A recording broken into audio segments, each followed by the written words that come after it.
xente relacionada co grupo de TS.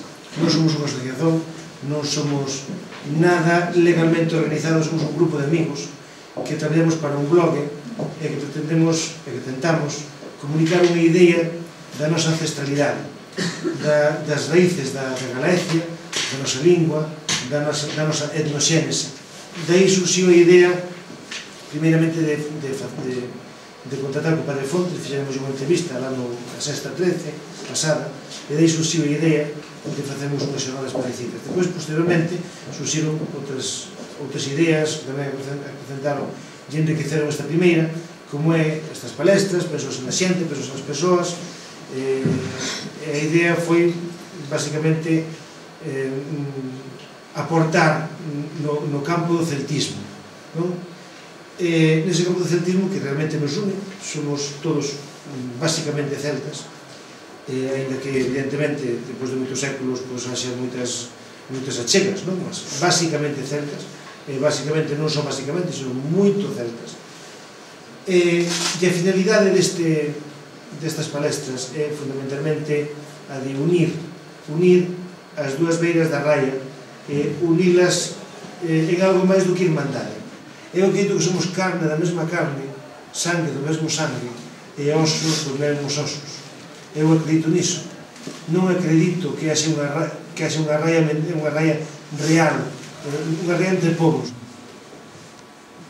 Falsos patetas lampantíns que predicáis no lameiro da ignorancia.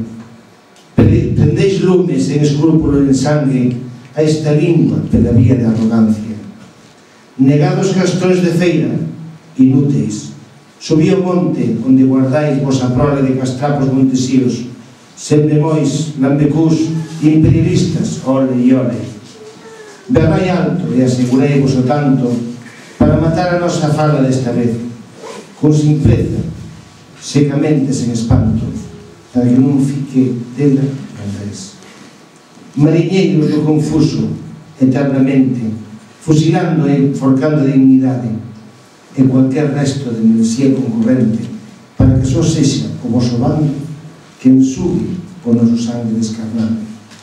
Brutamontes perfeitos desleigados que morreis pelo sangue quente e bravo de cuisquer nobles cidadáns destaquivitas, facendo dos galegos uns patetas e uns completos crímenes. Que se titula Galiza non se vende. Perpetraron a tua lingua endemoniada do agoirento, perforando a beleza indefensa, machucada entre a erva murcha. Mentres ollan a ferida durame dos cons, fincan os pés na maltratada terra, e nisto unha recua de grilos inicia o inminente exercicio do exilio, deixando as moutas lúgubres, lousadas de formigón, lesas, con evidentes sinais do matricidio. Aí, onde tes a man no corazón, agora mantéñense 25.000 vermes cincentos, inanes. Incrústanse cepos no sangue coagulado e transitan de bezos esfiañados. Hanse atopar margaridas de ferruxe nos peteiros dos paxaros fosilizados. E 13 corvos grallan en riba dos valados. O tempo é aquilo que se perde cando non se faz nada.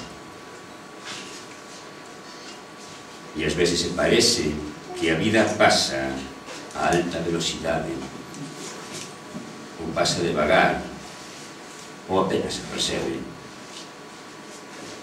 O tempo que se demora en facer unha nova amizade. O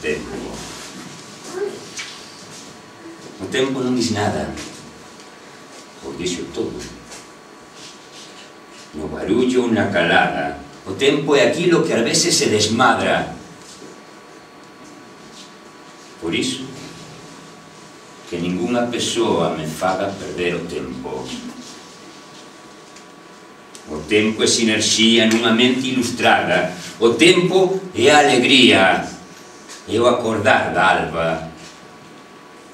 Non me faga perder o tempo con parvadas cotidianas. O tempo é a miña única propiedade privada. O tempo é miña vida, e miña vida non é para ser desperdiciada. O tempo é lazer, o tempo é unha palabra, o tempo é para viver, para coñecer a persoa certa ou a persoa errada. O tempo é miña vida, miña única propiedade privada. É tudo o que teño. Se callar non teño nada. O tempo que se perde en dizer estas palabras, se non há quen se interese, mellor era non dizer nada. Non me fagan perder o tempo con parvadas cotidianas. O tempo é aquilo que se perde cando nunca se faz nada. De repente, mente. Mente moito, mente. Que mente non é xente, porque o que se mente a todos mente. E mentira é, para sempre, temporal e sentimental. Esta lingua que teño non é a miña. Perdía. Perdía no mar de sangue, en tempos xa esquecidos. Cortáranna, amputáranna, deixáranna no ermo, para que se case o sol. Puseran na miña boca, entón, un libro e unha cruz. Obxetos heredados, obxetos. Onde é que está a miña lingua, logo? Son unha gaivota chorona, que voa case soa nun ceo idiomático, mais xa non teño vaguas. Queimáronseme co salitre dun mar de injustizas. A lingua, atada cun nó, reméxese seca e dolorosa na boca de mazá, e sinto a palabra presa nun cárcere sistemático, no que idioma mater sobrevive como pode, soterrado entre lixo e ignorancia, de centos de anos que palpitan aínda nos corazóns amansados, e agora son unha pobre tola que cree na verdade e subsiste en si mesma cando o temporal o vea e o vento racha fero para caer nun abismo esquecendo a memoria. Non podo falar.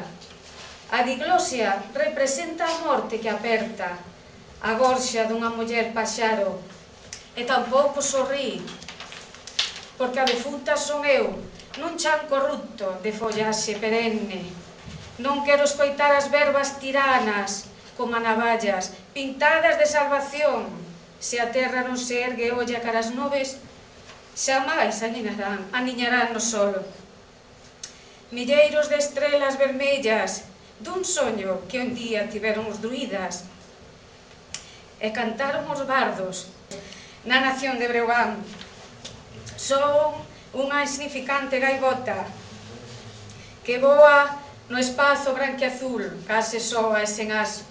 Arrincaron máis de nena para que non me puidesen galeguizar. Por iso, esperto e berro. Eu vou falar sobre a tradição celta, ou céltica, ou influências celtas cantigas de amigo. E porquê é que eu lembrei disto? Porque, como aluna, na escola e como professora, sou professora de português, língua portuguesa, no ensino básico e secundário. No ensino secundário estudava-se e ensinávamos literatura galega portuguesa. Dávamos cantigas de amigo, cantigas de amor e de chegar e mal dizer. Entretanto, há uns 6, 7 anos para cá, mais ou menos, não sei precisar os anos em que acabou, deixou-se de ensinar no ensino secundário a literatura galega portuguesa. Não sei porquê, coisas do Ministério da Educação, posso lá saber, se calhar algumas questões políticas combinadas com o Castelo, não sei, mas é de facto muito estranho e é gravíssimo, é uma autêntica aberração não se ensinar mais esta literatura, que foi a primeira que existiu, não é? No noroeste da Península Ibérica. E então, enquanto aluna interessada pelo assunto, enquanto professora também, depois tive a sorte de poder continuar os estudos e realizei uns trabalhos que me levaram um pouco mais além. Porque quando era aluna na universidade, achei sempre que isto é sempre a mesma coisa, os assuntos são sempre os mesmos. E depois fiz o mestrado e tive uma cadeira também de culturas ibéricas, e com a mesma professora, que dizia a mesma coisa. Eu disse, professora, isto é sempre a mesma coisa. Ela, não é, Fátima. Eu fiquei a pensar naquilo, realmente não pode ser sempre o mesmo assunto. Quem é que fala? Quem é o sujeito de enunciação? A donzela. E fala com quem? Quem é o receptor da mensagem? As flores do verde pino, as ondas do mar de Vigo, não sei o quê. Então o que é que ela sente? Tristeza, saudade. Quer dizer, tinha que haver mais qualquer coisa, não devia ser tão linear quanto isto. E depois que eu fiz um trabalho sobre o assunto, pesquisei, e de facto muitos autores são unânimes em dizer que as cantigas de amigo galego-portuguesas baseiam-se numa literatura primitiva, que já havia na região, e que baseava-se numa literatura popular, oral, portanto transmitida oralmente, mas eu sempre questionei, mas onde exato e concretamente é que nestas cantigas se pode encontrar algo dessa cultura autóctone do Noroeste da Península Ibérica? Onde exatamente? E não encontrei até há um tempo atrás. Comecei a estudar um pouquinho do Ica e, à medida que ia estudando sobre o assunto, lembrava, mas isto faz lembrar isto e aquilo das cantigas de amigo. Então comecei a relacionar as coisas, pensava, mas espera, isto realmente talvez seja aqui aquilo que eu estava à procura. Mas também não queria encontrar coisas forçadas, não é? Não é obrigatório ver aqui coisas da cultura celta, mas à medida que ia estudando sobre os assuntos, ia estabelecendo algumas relações. E havia, claro, contato enorme com o povo rural, o povo das aldeias, que tantas vezes é esquecido, e é a matéria-prima para um povo, qualquer povo, descobrir quem realmente é e encontrar as suas raízes. Uma transmissão de pais para filhos era a que era realizada, como sempre é, não é verdade? Teriam de certo conhecimento dos velhíssimos cantares que as populações do Noroeste da Península repetiam nas suas festas e nos seus trabalhos. A poesia galega-portuguesa situa-se entre os fins do século XII até meados do século XIV, e as cantigas de amigo apresentam precisamente vestígios desses cantares antiquíssimos de tempos imemoriais. As cantigas de amigo, dizem estes autores aqui referidos, Aubrey Bell, Bora e William Entwistle, as cantigas de amigo dos cancioneiros derivam de outras não conservadas, portanto, não escritas, e depois há a questão de, mas se isto não está escrito, é porque não tem valor, não é? Porque é que se dá mais importância aos textos romanos do que às transmissões orais feitas ao longo das gerações aqui nesta região? Porque se calhar, porque os celtas, aliás, não escreviam, deixaram os textos escritos, e muito do que se sabe chegou-se através dos romanos.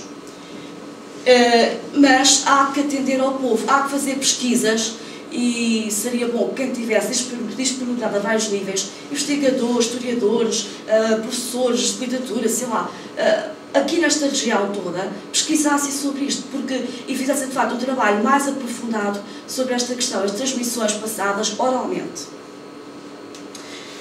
E foram compostas à imitação de outras cantadas hoje pelo povo. É, portanto, dizem os mesmos autores, fora de dúvida, que existia em Galícia e Portugal uma poesia indígena, anterior à provençal, e que sobre ela decalcaram muitas das suas cantigas bastantes trovadores. Uma coisa que salta é o cenário campestre. Todos sabemos, não é? Aparecem nas cantigas de amigo a referência sempre a cenários campestres, porque a tradição popular revela rituais de iniciação ligadas às forças dos 4 elementos. Os 4 elementos estão sempre presentes nas cantigas de amigo. Isto não, penso eu, não deve ser só porque o cenário é tão lindo, vou escrever sobre a água. É tão lindo, as avoaneiras são tão lindas, vou escrever sobre elas, sobre as aves, sobre os carvalhos, etc. Por causa dos carvalhos, é uma coisa curiosa, os carvalhos não parecem referidos. Nunca tenho uma cantiga de amigo em que se fala sobre os carvalhos. E afinal era tão importante, porque é que não se fala sobre os carvalhos? Estas são questões em que eu costumo pensar. Mas as 4 forças, os 4 elementos, que são uma base da linha do druidismo, aparecem sempre, estão sempre presentes. E eu penso que isto não pode ser só porque o cenário é muito bonito. Há questões simbólicas, questões religiosas, religião não no sentido tradicional que usamos, religião no sentido de ligação às divindades, né, ao mundo espiritual. Há também sempre a referência ao amor e à primavera. A aldeia da dança, por exemplo, o convívio da donzela com as amigas, as fontes, os rios, os animais simbólicos como o veado. O veado do monte e o abutre, os lamentos junto ao mar, a dor da separação do amado e os encontros na natureza. A natureza, os 4 elementos sempre presentes. Isto vem na linha, de facto, do druidismo. Portanto, uma cultura muitíssimo... Vamos falar dunha viaxe que comecei faz tempo, unha viaxe que sentimos a necesidade de facer para resolver unhas preguntas que nos facemos sobre a orixe de nos mesmos, sobre a orixe da xénese do noso povo, sobre as crenzas e sobre o mundo no que vivimos. Sempre chamoume moito sempre a atención o mundo da mitoloxía galega, que por unha banda o povo galego sendo tan un pobo que é visto como moi católico, ao chegar a noite a xente se reunise nas polavilas da lareira e falase de seres ou aparicións como a compaña, como os tronantes que eran os que provocaban os raios, como a estadea, como as lavandeiras que aparecían lavando roupas ensanguentadas nos ríos, ou como o cando urco que aparecía polas noites como aparición perigosa e fantasmal, que era un perigo para todos os vivos. Nesta pesquisas dime conta de que a parte da Biblia do que temos os cristianos, há outra Biblia máis, que é a Biblia que nos, entre comillas, a Biblia que nos legaron no Mabinogion, no Lebor da Bala, os relatos irlandeses, que falan dunha serie de divinidades, dunha serie de heróis que perviviron nas crenzas galegas, chegaron ata hoxe, convertidos por unha parte en santos e por outra convertidos en seres mitolóxicos. Nesta conferencia podemos ver como estas divinidades, as partes máis permisibles para o catolicismo, foron digamos, santificadas, foron convertidos en santos. E por outra banda, os caracteres que eran menos permisibles desde o punto de vista do cristianismo perviviron como a mitoloxía, como esas aparicións na noite, como a lavandeira, como todas estas procesións de ánimas fantasmais. Aquí temos un druida. As imaxes que mostro, algunhas son de xactigos, representacións de deuses, e outras son máis ben representacións imaginarias que se fixo a partir de deuses celtas e dos seres nos que eles crían. Os druidas eran os guardiáns do legado celta.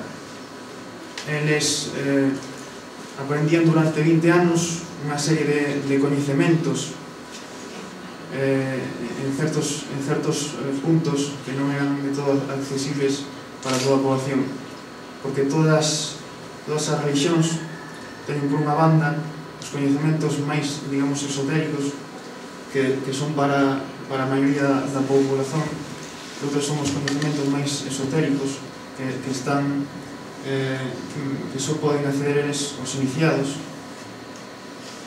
deles os que serían os futuros druidas.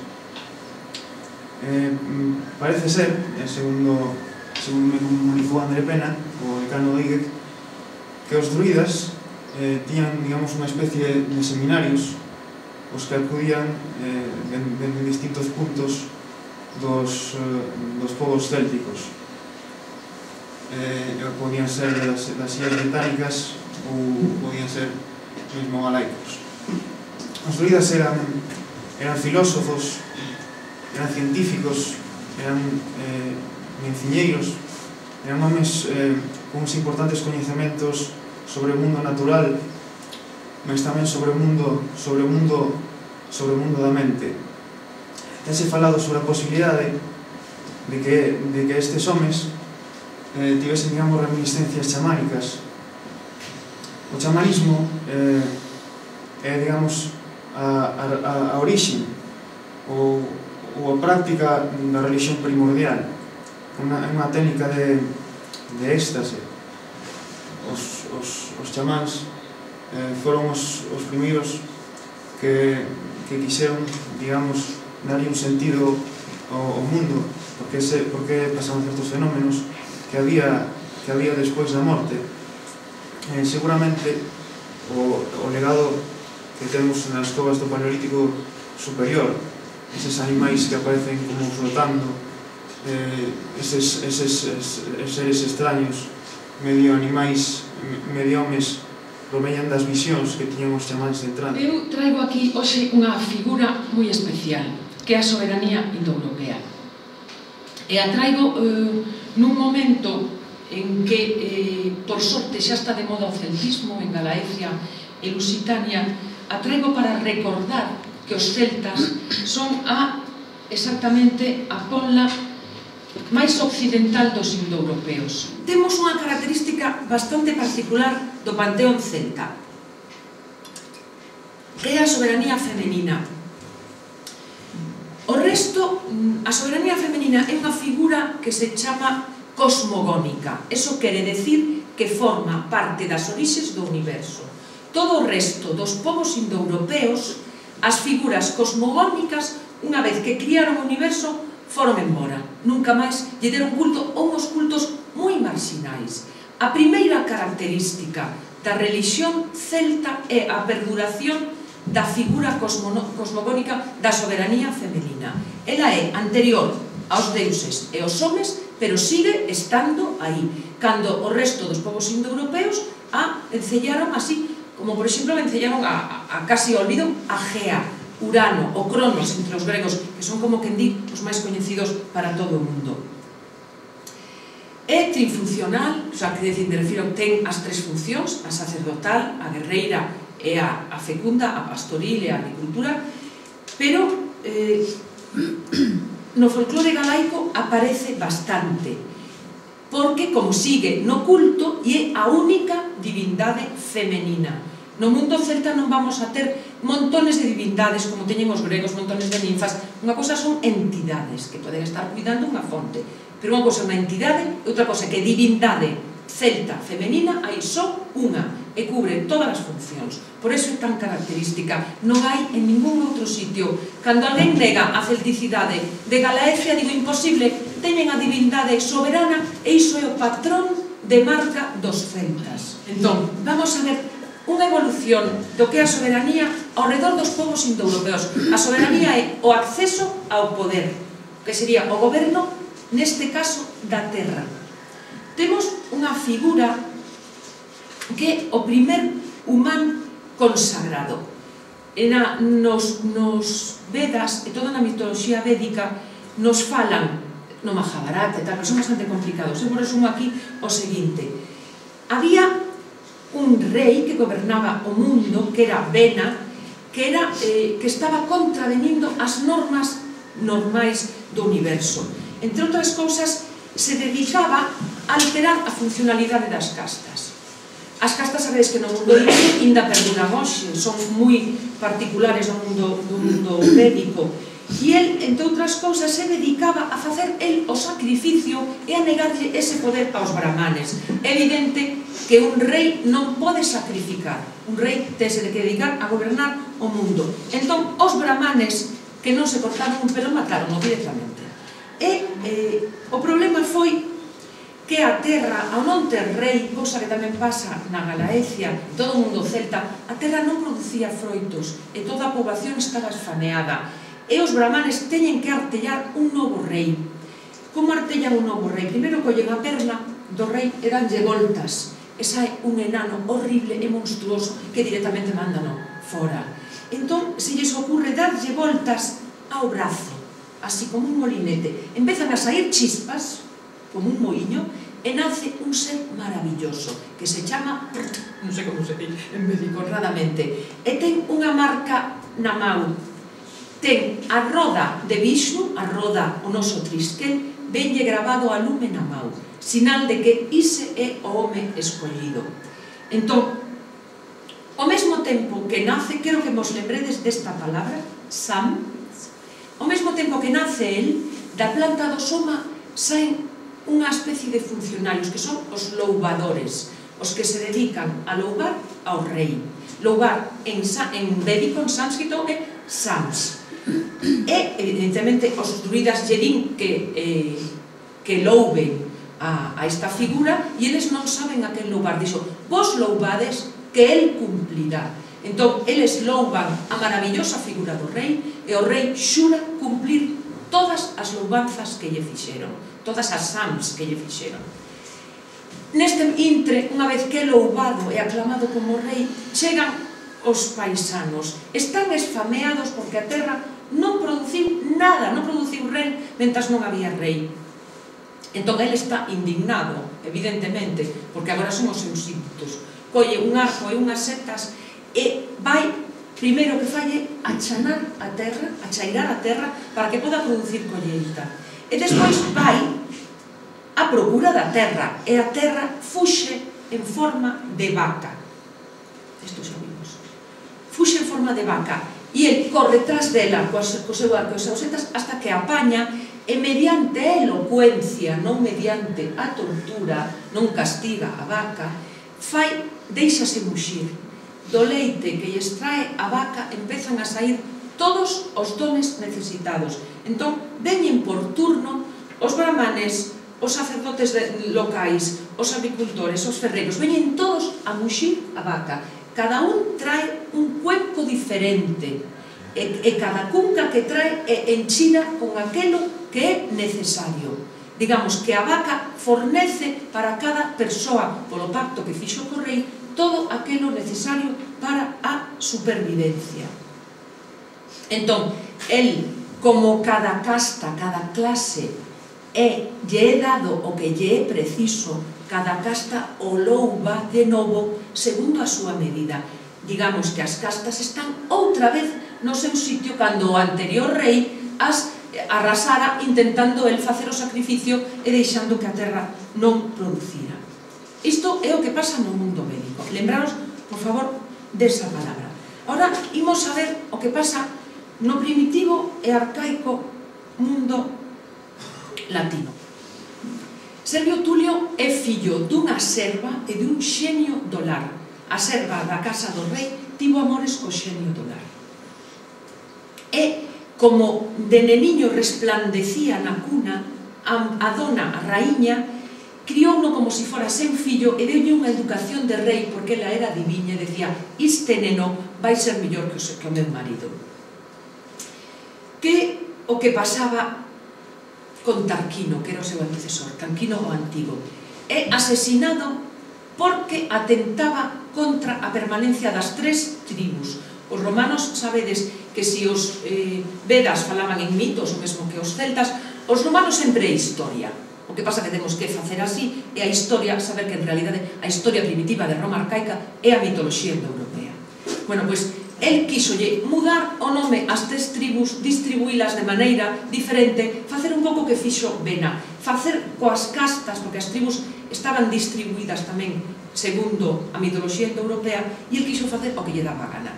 Foi asesinado, isto xa vimos que é fillo do xenio do lar, foi asesinado e entón é aclamado por mediación da muller do rei, é aclamado Servio Tulio.